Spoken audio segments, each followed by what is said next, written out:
Greetings, Revolutionary Ras Reports, a rant with reason, supporting the struggle for international justice every day. So you got this big push, they want to keep smartphones working for them. Smartphones are huge now. All the mega multinational corporations and smaller corporations, over 50 employees, they want to use that device and track their employees' behavior. It's real easy for them because it's easy for Babylon to steer people in their direction when they have the controls, when they have manipulation of the controls. And when they can watch people and say, oh, this person right here has done this wrong, they can always use that against that person later. See? Normally when people are aware that their boss or supervisors can see what they do and accept that, that's the best.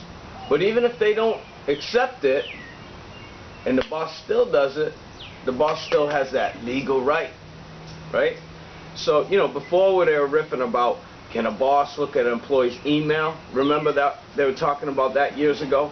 They weren't even talking about the smartphone, but that's what they've been using it for. And it has to be normalized. It has to be accepted, and that's the direction they're going in.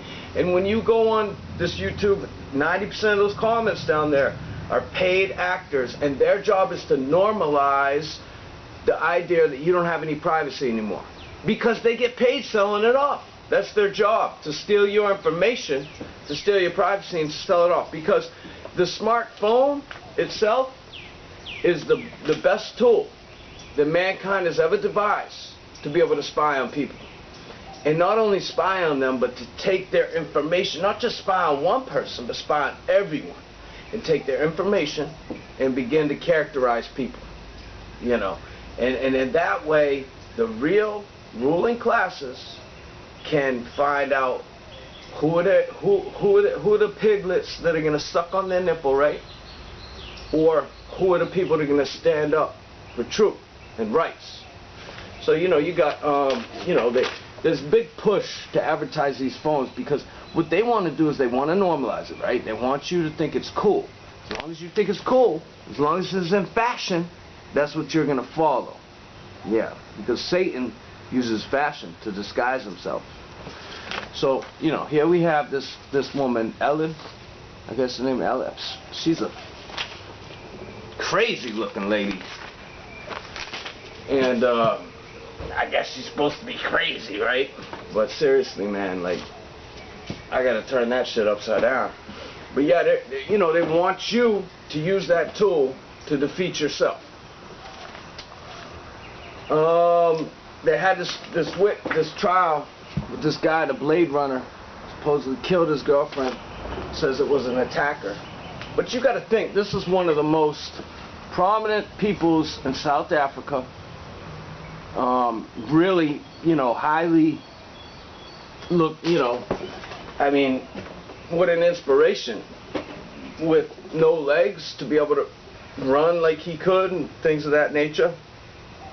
But still, how's it all end for these people? Daughter's Facebook post cost father 80 G's. So here we go again, another situation. Daughter used the face crook because her father had won a lawsuit and she wanted to brag about it. Mama and Papa Snee won the case against Gulliver. Gulliver is now officially paying for my vacation to Europe this summer. Suck it. So, these people, they want to worship themselves. They provoke jealousy. It's like a witch. She stirs her brew. You have to get her magic potion. But who's it for? It's for themselves, their own pleasure. And that's the worship of Satan. And that's why these things, face crook and the social media, is really this cultural phenomenon. It's the magic potion that's stirring this culture of jealousy and hatred. And it is hatred. When you look at that pornography, how they treat those women, that's hatred. That's not love. That's hatred. If you loved the woman, you would never treat the woman like that. Could a man treat his wife like that if he loved her? Of course he couldn't. That's why he goes and gets those prostitutes. That's why there's this big push to legalize prostitution in places like Switzerland with this big money, because they know people have the ability now to find out So they go ahead and get it legalized. But this Facebook and all this that you're looking at, the smartphone, they say they got a new self-destructible phone that's been created by an ex-Navy SEAL.